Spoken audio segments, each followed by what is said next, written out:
This is Jack Davis, Chair of the RTM Finance and Budget Committee, and it is 8:15, and we are calling this meeting to order. I am going to ask for a slight modification on the agenda because F&B was just assigned several items from the Rules Committee. I sent out the agenda items just now to everyone, and I just like to add them. I think most of them are pretty simple, and we can go and approve it and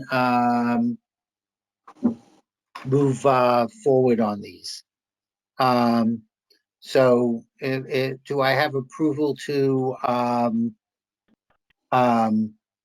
modify the agenda to add changing the minutes on the RTM for bond resolutions and also a changing the notification for RTM meetings? If I have those approved, fine. Do we have a second? Peter, you nodded. Jenny, do you have both of those? Hold on. Yes, that was Bert, right? And I'm Yep. sorry, who was the second one? Because it wasn't me. Peter. Okay. Yep. Okay. Got it. Let's go to the first one first because we're actually secondary on it. Right now for RTM meetings, we have to give 10-day notice in a newspaper. The average cost of that is about $150. It's also a administrative nightmare because they have to quickly turn it around to get it into the newspaper. So we've been able to ensure that is within our parameters to change the ordinance in Appendix B to eliminate all future notifications of RTM meetings. It's already on the website anyhow. It's minor savings, but it also makes it a little more efficient. So do I have somebody to move that item? I have Martha, I have Peter as a second. Are there any questions or discussion? If not, are we ready to vote? Are there any no votes? Seeing none, are there any abstentions? Seeing none, we'll assume it's unanimous with 1, 2, 3, 4, 5, 6, 7, 8, 9 members. I don't know who caller 1 is, so right now they're not included in the in our things, but 9-0. Second item, it appears that I'm sorry. Would caller 1 identify themselves?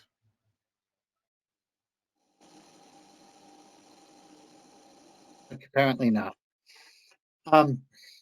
Okay. Apparently, when we did, and I sent out these resolutions, apparently when we did the bonding for 3 different bonding resolutions, the bonding resolution never ended up in the minutes of the RTM meeting. So we properly approved the bonding, but without the bonding resolutions being added into the minutes, and all 3 of those items now wanting to be bonded in February, it creates a little bit of an administrative problem. Louisa, I see you're smiling and nodding on it. So if you want to add to that, that's fine. So we're the only ones who've been assigned to basically modify the minutes of those 3 meetings. I sent you over which the 3 are. We can vote on each of them individually, or we can vote as a whole on all of them to modify the minutes to have the bonding resolutions for bonds that we already approved in the RTM meetings added to the minutes of those meetings. That's basically what it is. Oh, caller 1 is left. They didn't want to identify. Martha, did you have a question? Oh, are you asking me? No. Oh, okay. Any discussion on this? Hearing none, are we ready to vote? If we are, then do we have any no votes? Do we have any abstentions? Seeing none, we're going to assume that it's unanimous with 1, 2, 3, 4, 5, 6, 7, 8, 9. Still there with 9 people there. And Stacy, call Iris and get her on the line. Thanks a lot. On it. All right, thanks. So that we at least have 10. That brings us to the next part of the agenda, which I believe is the discussion of the Board of Ed budget. So I'll give the floor initially to Beth and Peter, and then everybody can add their thoughts, and then at the end I'll add mine. So Peter, Beth. Oh, Beth, you're first. Go ahead. Yeah, so after, I don't know how much people saw of Super Saturday. I presume that a lot of people did not spend all 8 hours watching the Board of Ed. My sort of thoughts on it are that there are a lot of FTEs that have been added in this budget, which always concerns me more than, say, adding furniture or like capital repairs, just because it's such an ongoing, once you add it, it's hard to subtract. There wasn't as much discussion of a lot of those FTEs as there was of things like the open choice program, which kind of went down a rabbit hole into more policy rather than the budget implications. But that's sort of my big one. There's a groundskeeper, there's like half an FTE here and there, and those are probably some of the bigger things, maybe not adding to the whole budget, but like as an ongoing expense, something to think about. If I might add to that, my count is 13.2 people being added to the budget in FTEs. There was 2.5 that are really being added, but were excluded from the analysis because they were being paid in the current year's budget by a grant, and next budget year they're not, but they somehow failed to add the 2.5 bodies back in, even though that's currently up for question. But at least with 10.7 there and 2 in another grant being 2 more, being the school psychologist, we're not sure that grant will be for a long time.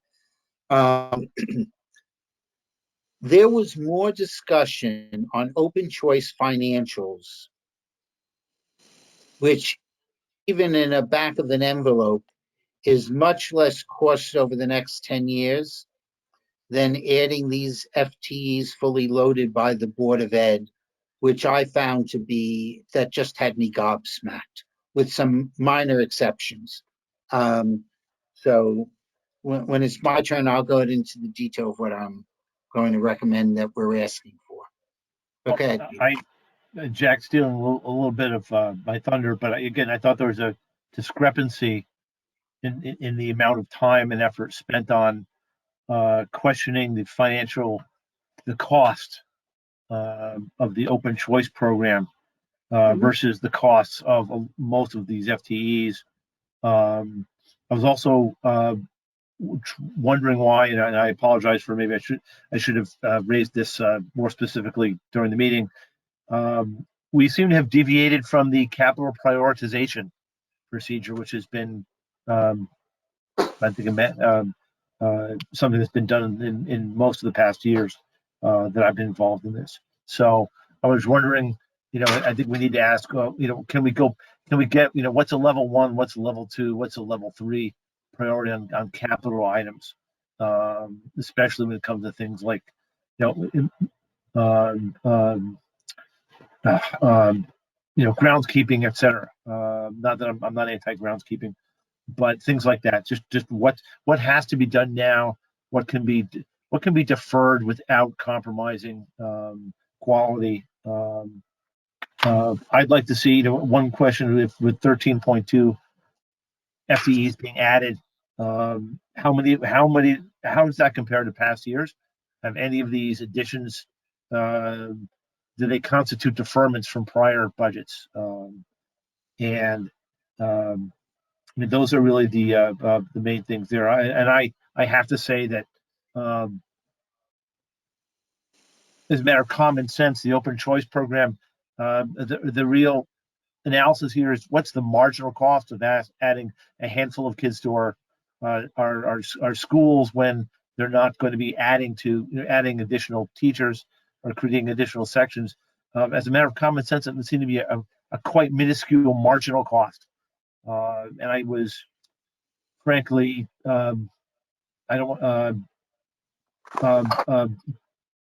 astounded by the sort of assumption that bringing in some other a small number of students from another district would be a zero-sum game, net assumed loss to Darien resident students, and I don't think that's true.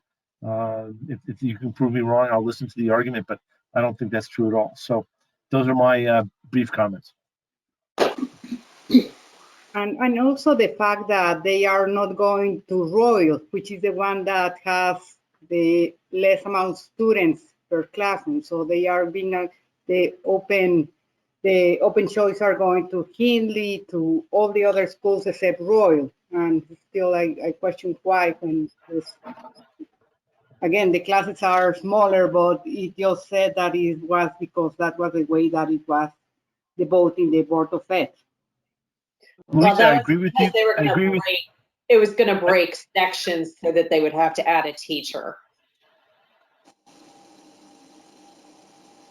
At Royal, that's why they were not. No student of open choice is assigned to Royal because it will be because they're very close to the max for their class size as is, and so adding students could break a section. Okay. Although it's the school that has the smaller classroom. I think it's schools that have I hate to use the word openings. That's maybe the wrong term, but where there are essentially open seats that can be filled without going over the guidelines for maximum class size. And if somebody somebody can amplify on that, that'd be great. If hope I'm getting that correct. But I agree with Louisa. I agree with you. I think it's I think this is a really good qualitatively. Essentially, not our purview per se, but it's hard to avoid the looking at this from what's important from a qualitative point of view. And I think, at least personally, I support it completely. And I'm just sort of scratching my head as to the analysis against it. Are there any other comments on open choice, or can I make one? I want to make sure everybody has an opportunity first. I'll tell you what surprised me. So here we have Paul Hendrickson, who's a CFO at a school, who states that the incremental cost is marginal at best, that his district has been involved with this in Trumbull, that the program works. And here, a conservative member of the Board of Finance who has working knowledge with this program, and his comments were summarily dismissed.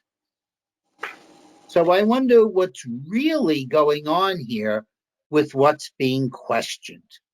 Yes, I agree that Tara's suggestion that everybody come back and get the operational things makes a lot of sense. Yes, I do agree that having at least a 5-year estimated incremental cost makes sense. We would expect that in any analysis. But again, they spent a tremendous amount of time on this. And in certain ways, they didn't seem to want to take somebody who has experience with it and has probably more working knowledge than anybody in that room did on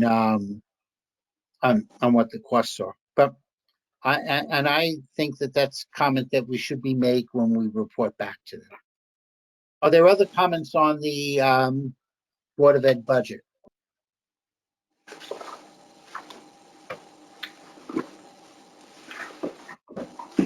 Okay, you ready for mine?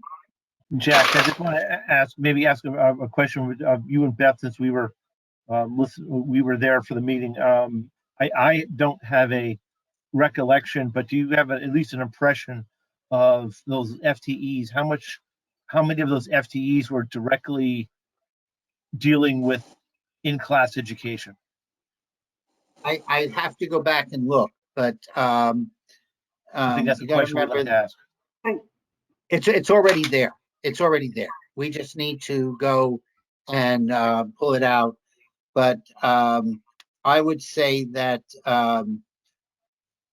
there was some switches in it that looks a little bit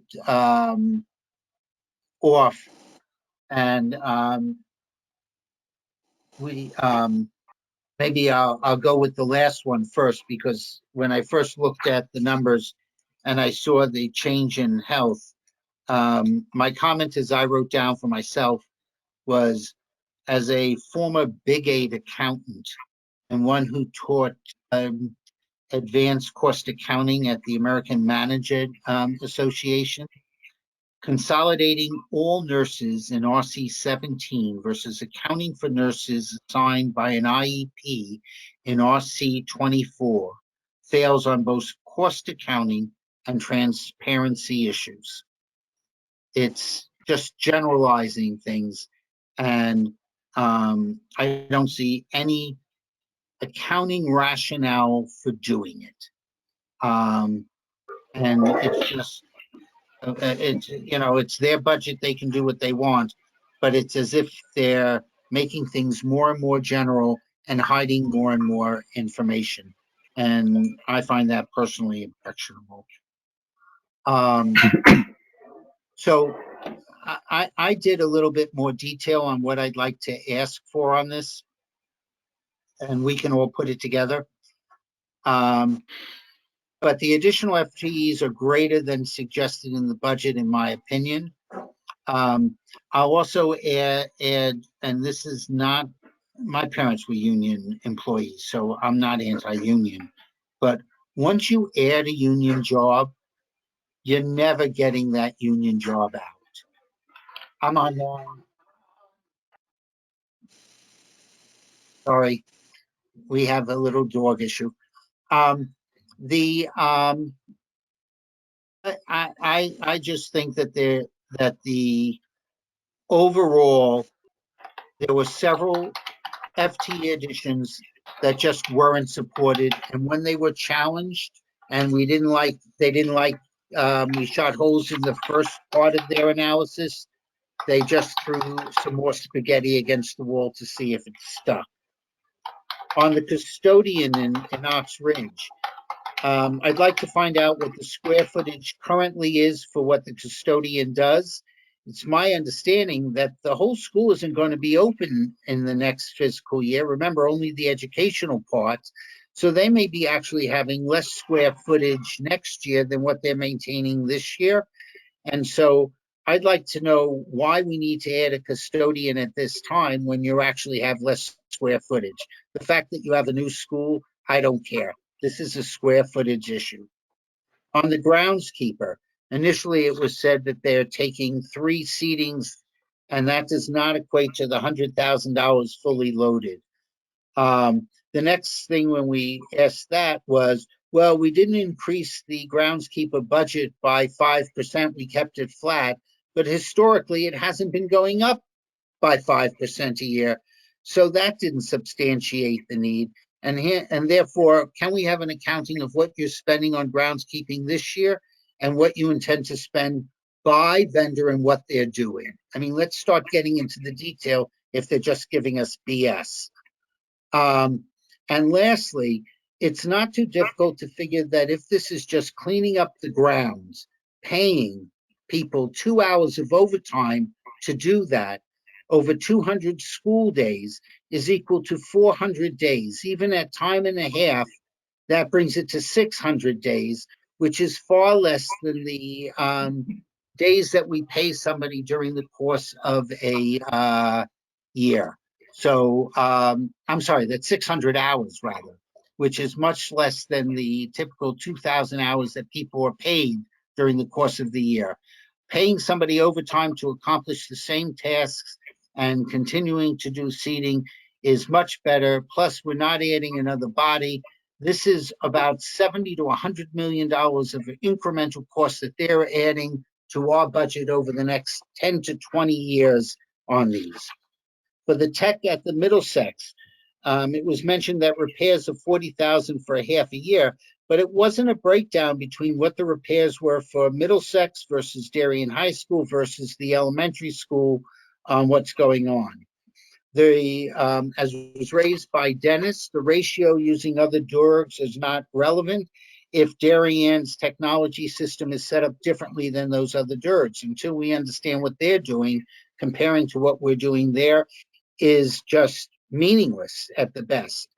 In addition, the 40,000 should be coming down because if they do some hybrid of bring your own, then those costs basically should be down. Plus, the tech is at Middlesex, so how does that help anybody at Darien High School if they need the level 1 fix? I just thought that the overall tech addition was not substantiated. On the school monitor, which they wanted to add to Middlesex, and this isn't whether or not one is in favor of the resource officer or not in favor of the resource officer, but we have resource officers at both the high school and the middle school. And so if you don't include them into the equation of what the ratio is, you're not providing fair numbers. You know, if you want to say that we have a monitor and a resource officer there, then you already have 2 at Middlesex. And I don't know if Jenny, you want to add to that. You know, is this really the elephant in the room? And Jenny, I'm going to let you explain that since that was your comment. Oh, well, when one of the speakers at the Board of Ed meeting on Thursday raised the issue, not so much about the budget, but it was about what the Board of Ed was doing to consider the behavior that was going on with respect to graffiti and really sort of hateful graffiti. And I didn't know if the monitor is this extra school monitor, is that in an answer to behavior that needs more monitoring at school? It's kind of the elephant in the room of what is the Board of Ed doing, what kind of steps are being taken to mitigate some of that bad press and that hateful graffiti that they experienced there. So and I think that was just a comment submitted for the record, and Board of Ed did not address it at that time because it was not under Dr. Adley's presentation at the time. With their going on to their acquisition of devices, I have a slew of questions on their devices. First of all, I'd like to specifically know what the 85, what they called office desktops in Middlesex Middle School are being used for. That seems like a tremendous amount. And, you know, with they're 7 years old, but technology has advanced, and you know, what are these being used for? Plus, again, Middlesex school kids do have devices. So how many devices are there? I'd like an accounting of what devices are out there, what they're being used for by school, and how do these 85 fit in? I mean, it's just throw more in it, but there comes a time when you evaluate whether or not you need that same technology. I also didn't quite understand, and I didn't think a good answer was given, that if the students can use any device because at the high school, because most of the learnings are web-based that handle Mac, iPad, PC, or iOS, why the hell do teachers need both iPads and MacBooks? Because just one of them should be allowing them to do everything they need to do, including putting grades into the curriculum. That's a $2,000 plus cost. And for the MacBooks, it's 105 of them at, I believe, 1,700. I don't have the numbers in front of me. For the iPads, it's about 900, and that was for 140. That's where they can start to do things, and if anything else, defer some of these things. I'm also curious why the cost for the 40 devices for students is different from every other device that was being purchased. It wasn't the same cost as an iPad. It wasn't the cost of a Chromebook. It wasn't a cost from a MacBook. It was a whole different unit. So what are they buying, and why is it less than some of these other devices? And what are the needs for standardized testing? Because those cannot be done on personal computers. So while you think you're saving money on one side over here, did we really save, or are you just going to come back next year and ask for a replacement of all those same devices because we need to replace the standardized? I think we need full explanation on what's going on there. Simply, even though it's not going to move the mill rate, but the demographer, small, $10,000. But why are we asking it now every year when in the past it was every 3 years? And why do we need it now so we understand open choice? Because we're not going to get that analysis before the board has to make a decision on whether or not they're participating in open choice or not. In addition, we're not going to get the new demographics prior to the opening of the new facilities over at Norotan Heights or Corbin to have any relevance of what we're doing, other than they just want to spend another $10,000 on an annual basis. So instead of $10,000 every 3 years, they now want to have $30,000 over 3 years. Just didn't make sense to me. On capital is up 2.8 million. And I'm going to be blunt here because I'm old and I'm tired. History has shown that the estimates coming from the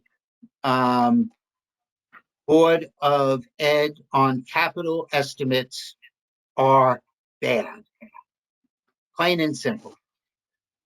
If it was even joked about, if you recall, the clocks, because I believe Tara mentioned that I was going to mention clocks anyhow, and then Duke said that I'm going to get all the old clocks from Chokanee. And the cost of the new clocks are $17,500, which actually, what was the cost of the clocks to implement them in the other 3 schools? Except last year we budgeted $25,000 per school for those clocks.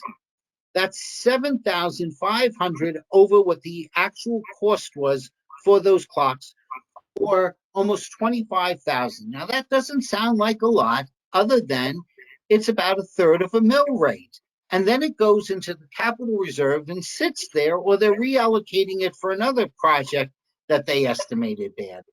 I just think we need better estimates. Otherwise, maybe we just take whatever estimates they have and cut them all by 20% because they're off by probably about 30% on most of their budget estimates for capital. I want a review of the last 2 years, what their estimates have been and what they ended up coming in at, because I think the number is going to be pretty high on that. And that's a concern that we need to talk about. We asked for additional information on the increase of Spanish 3 AP students. They're ordering as if everyone who can do Spanish AP needs these new materials. Everybody's going to sign up for it, as opposed to saying, you know, history shows that if we have 150 kids that are available, maybe only 125 take it out. So they should be ordering, at least in the budget, for some percentage, not the full amount. And if they find out after they do assignments that more kids are taking AP Spanish than what they put into the budget, you know, newsflash, you have $115 million budget. If you can't find $10,000 to make up the difference, you're not doing your job. So putting the full amount in that is just ludicrous. And that's what this budget is. It's just throw more things over there and see what we have. There's a couple more on there, but this is what I'd like to get down to. I want to get into the nits and nats on this because the 3.97 is far too high.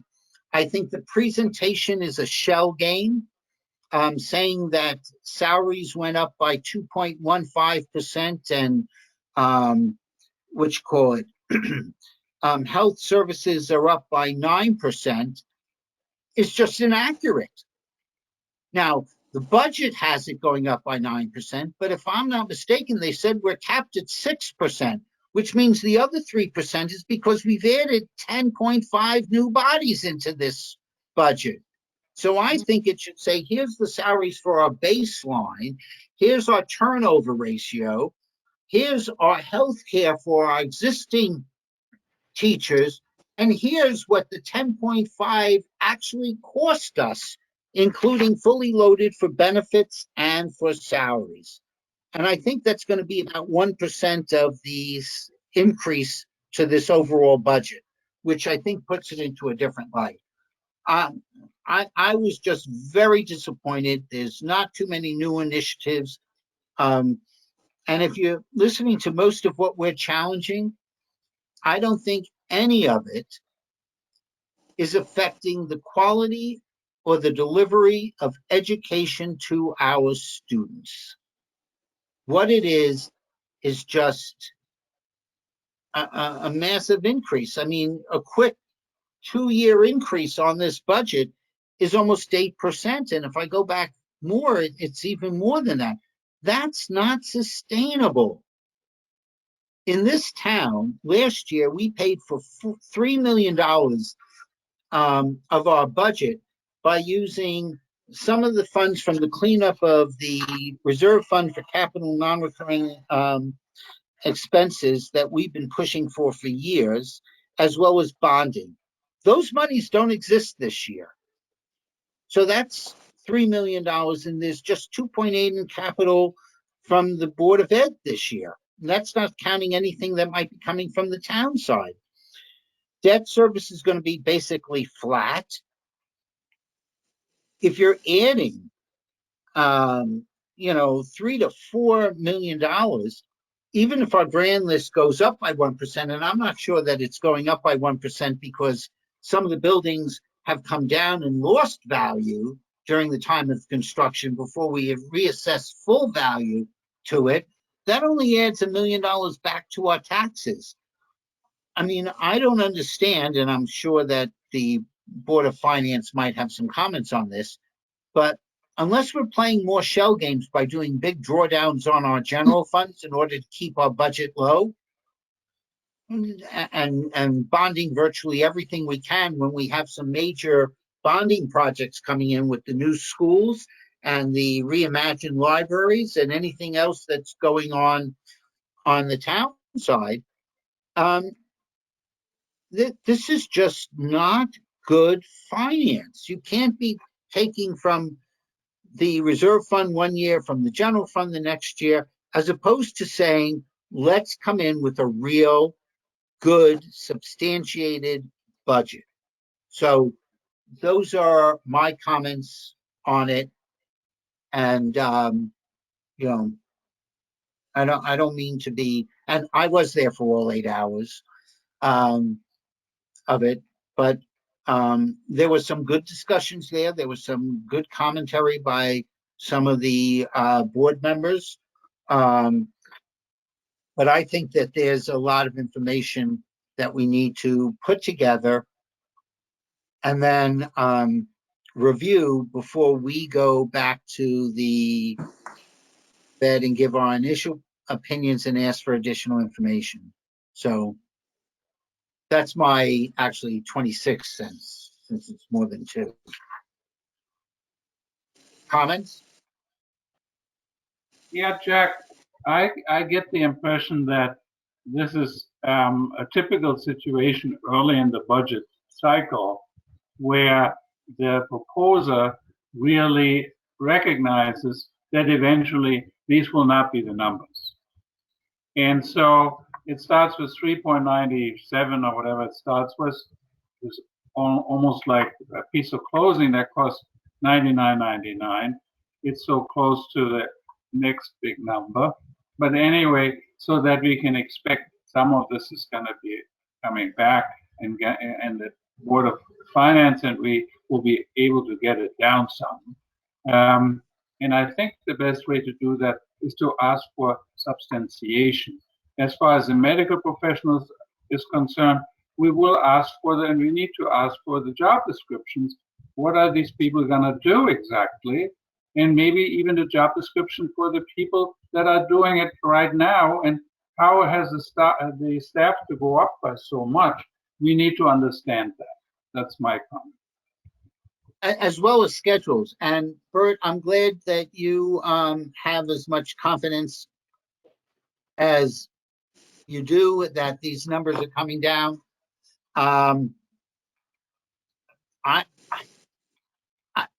think that the whole conversation of bring your own or open choice, or whether or not we should have an open air classroom that isn't even in the budget, are distractions from all the other stuff that's added in this budget. This budget doesn't need to come down by a few 100,000.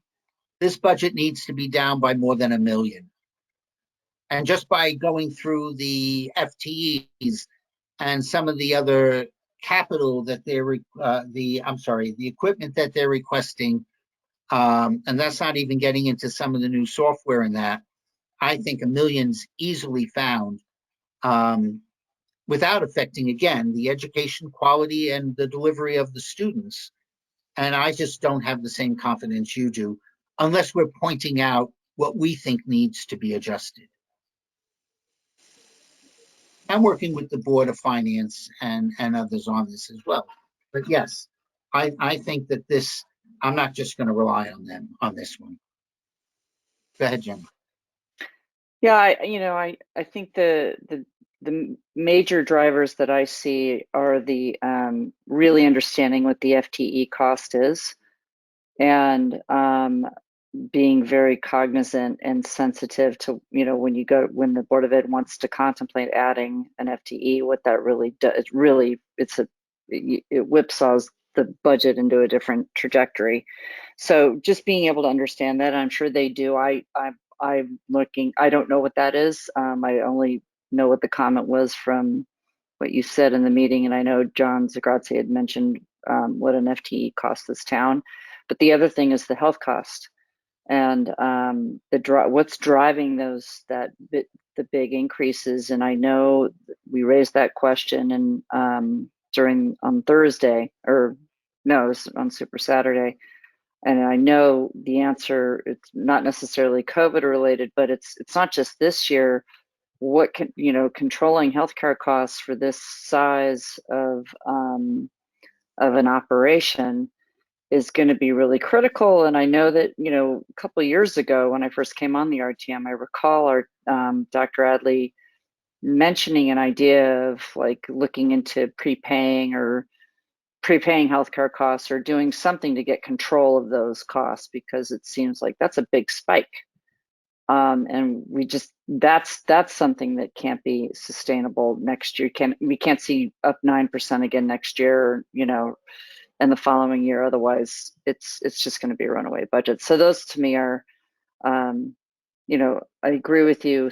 Some of the smaller items like the clocks and the, you know, budgeting and estimating correctly is important, but the things that can really swing the budget hard are the, you know, it's the employee costs, the benefits, and then these healthcare costs, which has got to be, there's a way to better plan for them or predict them.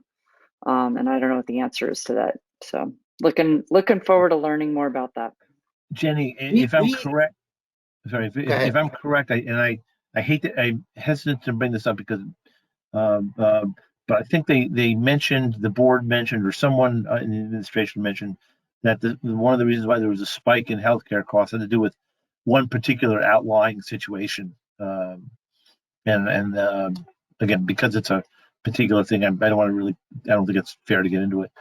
Right, but there we had I think there was we have those every year, right? Which, you know, that's it, that is what it is. I'm just right every year. I think there was one the year before too, where there was just sort of an extraneous circumstance. So we have to be able to be prepared that for, and I'd be curious to see, you know, on every year, going back, how many outlier cases are, you know, or outlier employees are experiencing healthcare situations that are, you know, that are outliers, right? That are, I don't know that we can get that information.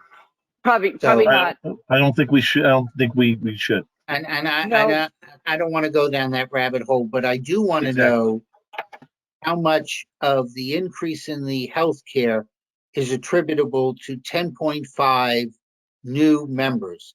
Because if in fact Rudel's comment that when he said, oh, you know, healthcare is about 20,000. So if I'm adding 10 bodies, all right, then by adding 10 bodies, that's $200,000. Well, $200,000 is a big difference because it's starting from zero to go into 200,000. And I think that's part of what's driving the cost is the new employees and their anticipated health care on that. And I think that, you know, the way he orchestrated what was the drivers on here is just, it's a shell game. I mean, you know, sell me the Brooklyn Bridge next. It's not really an accurate description of what's in this budget. And I think that not only F&B, but the town and the parents deserve a real transparent item of what's driving. As I said, my quick estimate is, you know, maybe as much as $1 million or 1% of this increase of the 3.97 is new hires. And I just think that by better scheduling or paying overtime or even questioning why we're having it, and if there is savings, what are the real savings? Are they reflected in this budget? Because I don't think they are. I think that they added this, said that there's savings, and all of a sudden we're back up to 115 million, not counting what the payback is. Even the bursars. We added somebody to the accounting staff on the bursars before. And part of that description was that because GASP requires this. So is that saying that we were out of compliance with GASP in prior years? And was that out of compliance in GASP written up in the auditor's report? Because I don't think it was. But now we're still adding another half body over to add for a bursar. When Again, I don't understand because everything runs through an automated system. So it says that we had better control when we had cash and checks than we do when everything has to be paid from an automated system. I mean, it just is illogical. And because everybody's listening, oh, that sounds reasonable. I think these things need to be challenged and challenged hard. I think they need to be called to task. This is an outrageous budget. Well, we also, Jack, I think we need to look at the long term more. If you have a computer, okay, that lasts 7 years, so 20 years, that thing is 3 times 7 years or so. So that's your cost over 20 years. But do your cost on a new staff for 5, 10, or 20 years, and then the pension that follows, it is amazing what amount of money is involved in those instances. So maybe there should always be another column. It says cost over the next 20 years. Then people's eyes would open up to how much money we're really talking about. Well, and many of the people that they're adding are not teacher or professional staff pension. So it's not, I mean, right now we're not paying for the pensions, but many of the bodies that were added, we are paying for the pensions.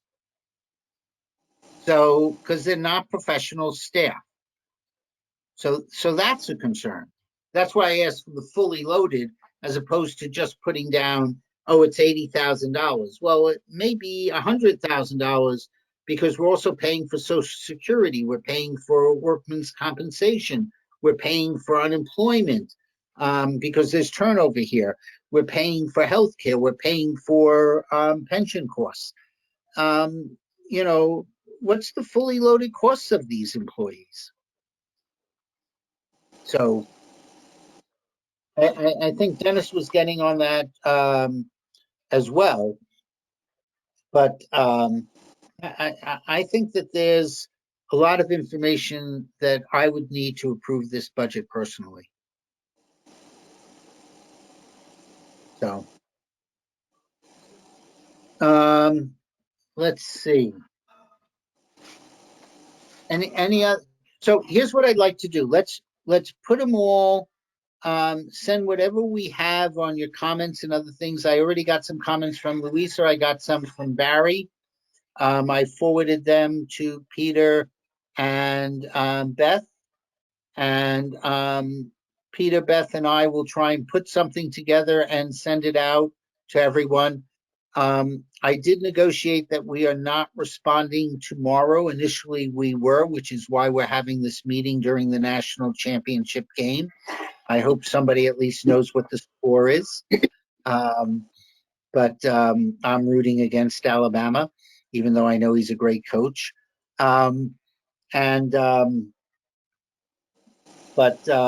we can quickly move on to the next item on the agenda, which is I'm going to send out the, which I already did, but I'll send out again.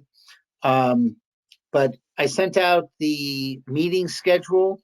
Are there any problems on the meeting schedule that anybody has? Did I go on to Jewish holidays, which I've done on the past? Did I go on to school holidays? Did I go on to Saturdays or other things like that on that? If not, can we approve the meeting schedule as submitted to everyone?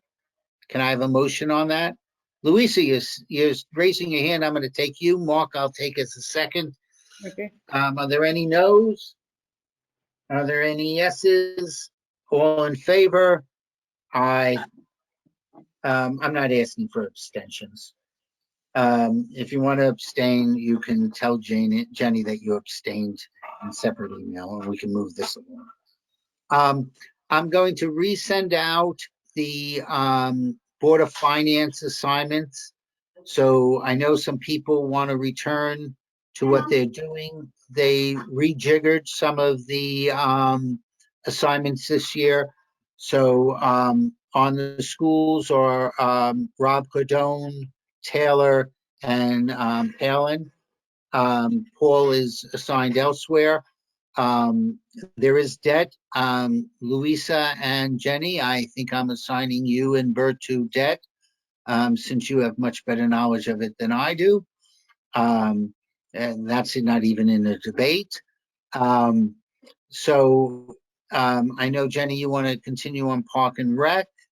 Mark, do you want to continue as you're walking away on Public Works? Yes, Thank you. yes.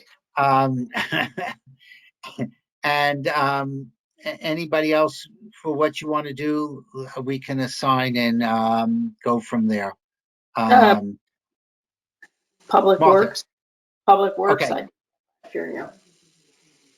Martha, the other thing I'm going to ask you while we're at this meeting, but I'm not going to ask for it today, but we're meeting on the 20th, I believe.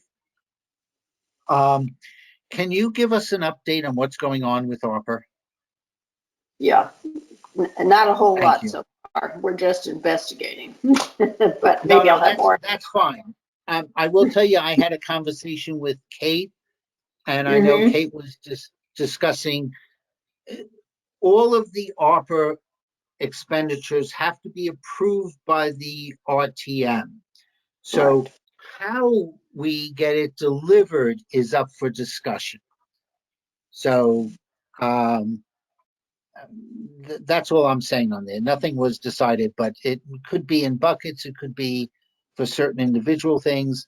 But that's one of the things I'm assuming they will discuss. I had a brief conversation on Kate on that, because I'm sure that it's going to be coming through our committee to describe it. So, to present it once it does come through. Jack, Yeah. just to be clear, can you confirm how much ARPA money Darien is expected to get, or has, I should say? It's expected Martha, 6.3 million, I believe. I'm remembering this off the top of my head, and it's received, oh boy, bad memory, around 3 million so far, I think. I could be off a little on that one.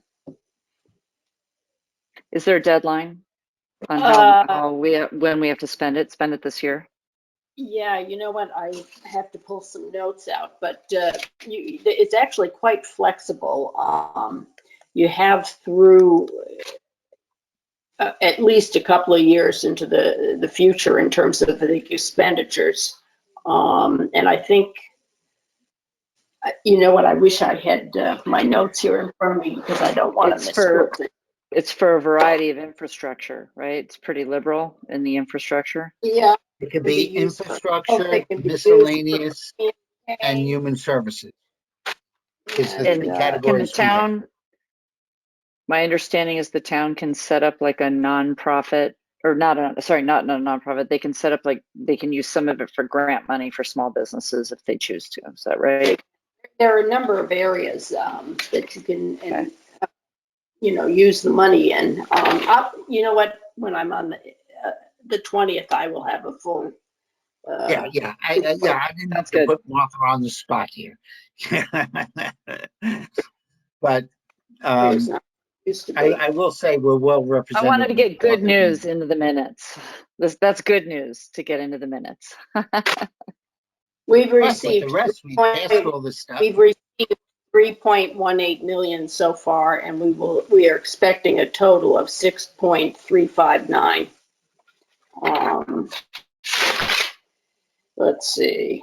Funds must be obligated by December 31, 2024, and spent by 2026. So there is quite a bit of latitude here, in terms of making decisions and actually expending the money. And you can use money for studies if you can't actually do the work within the time frame. You are able to use money for studies as well. So anyway, I'll give you more information next time. Super. So by next time, I'd like to do the final assignments because we're just about ready to do the Board of Selectmen budget at that time. And then, as I said, I've already handed out, but I'll send out again what's there. And last but not least, we have some minutes from the November 22nd meeting, if I'm not mistaken. So can I have a motion to approve those minutes? Jenny, do I have a second? I'll take Martha. And Beth, we'll take 2 seconds since Beth is twice I haven't called her because her hand was late. Do we have any no's? Do we have any abstentions? All in favor, say aye. We're all ayes, even though you're muted. And I don't think there's anything else on our agenda. Is there any new business that anybody wants to talk about other than what's going on in the football game? Hearing none, do I have a motion to adjourn? I see Peter, I see Mark, all in favor, say aye. I'm assuming nobody's going to say no. Thank you all for showing up. Peter and Mark, thank you for switching from one meeting to another. It's a long day.